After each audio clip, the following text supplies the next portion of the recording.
LDBC. This is your boy, the coach. Live on the coach show, live. Okay, welcome to my Afterthoughts on Tommy Fury versus Jake Paul. I gotta admit, this fight was pretty entertaining. For 8 rounds anyway. It was pretty entertaining. I can see how some people thought that, Tommy Fury won the fight. And I can see how some people thought Jake Paul won the fight because Jake Paul dropped the guy twice. Jake Paul dropped the guy twice. Jake Paul had his moments, but I did believe that Tommy Fury outboxed Jake Paul. And why do I mention the word outboxed? Well, Jake Paul's young career, he hadn't really fought a real boxer. He's only fought people that's got some kind of stand-up. His latest, victories have been against mixed martial artists. Okay? Then he fought Nate Robinson, who, had no fight background at all. He's a football player. So, the question was, what would happen if Jake Paul ever faced a real boxer? I think we got the answer to that. I think you and me and we all received the answer to that question. We saw Tommy Fury jabbing the hell out of Jake Paul. We saw Tommy Fury moving. Good footwork, decent footwork. Not great footwork, but it was okay. Angles that Jake Paul kind of had some problems adjusting to some of the angles. A true boxer, they're going to do these kind of things. An MMA fighter, they're probably not going to do these things because mixed martial arts is not boxing. Okay, boxing is very centered around how you move your feet and what you do with your hands. And Jake Paul figured it out. And I think deep down, Jake Paul, he said he won. But I feel like Jake Paul deep down really believed that, yeah, you know what? I fought a boxer. I actually fought a boxer. And are my skill sets good enough to fight a real boxer? To fight somebody who understands the sweet science? And the answer to that is no. The answer to that is no. If Jake Paul fights a boxer with any kind of skill set, you can kind of expect him to lose. You can expect him to lose. Now, Jake Paul does get lucky. Okay, does get lucky. And, we've seen the power that Jake Paul possesses in his hand. He's got power.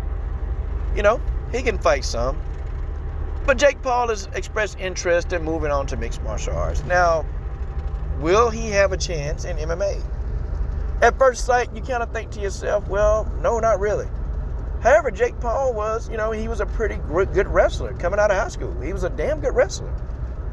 And they said all you got to do to really understand and have a shot at MMA is to have a good wrestling background. Well, Jake Paul has learned some stand-up. Okay, he's got some stand-up. But he also has, some wrestling. So would he be successful in MMA? In my opinion, I think initially he's going to get hurt doing MMA because of the jiu-jitsu aspect that Jake Paul don't have. I think the jiu-jitsu aspect of MMA is going to hurt Jake Paul. But I do think that eventually, in time, Jake Paul could probably be a decent MMA fighter. That remains to be seen. Jake Paul isn't a great boxer. He's an average boxer that got beat up by maybe a better average boxer. Jake Paul is maybe a D- fighter that got beat up by a C+ fighter. If you really want to look at the whole landscape of what's going on, that's what happened. Okay? And it was a good fight. For as long as this fight, went on for 8 rounds, it was a damn good fight. They have a D+ fighter fight a C+ fighter. It was a good fight. Okay? It was pretty entertaining. And Tommy Fury gets all emotional at the end of the fight, because people said that Tommy Fury was ducking Jake Paul, didn't want to fight him, I never believed that Tommy Fury ducked Jake Paul. I didn't believe it.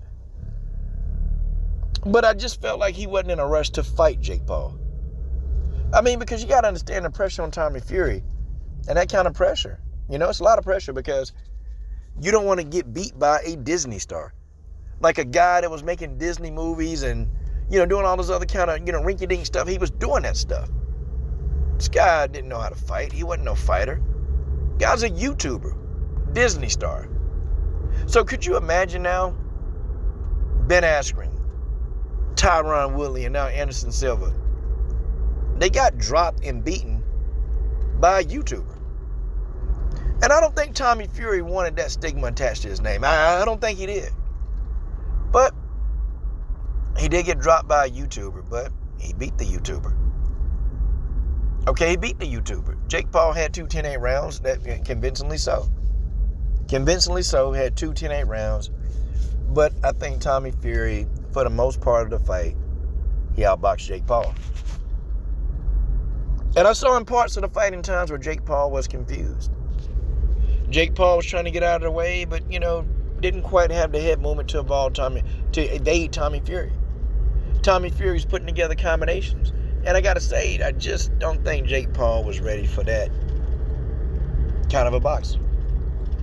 And Jake Paul been calling out people. He said he'd fight Canelo and all this other stuff. My friend, stay away from Canelo. Okay, don't fight Canelo, because we'll see Jake Paul get savagely and brutally knocked out. This is what we'll see. But Jake Paul's not a bad fighter. He's just not a very good fighter. Tell me what you think.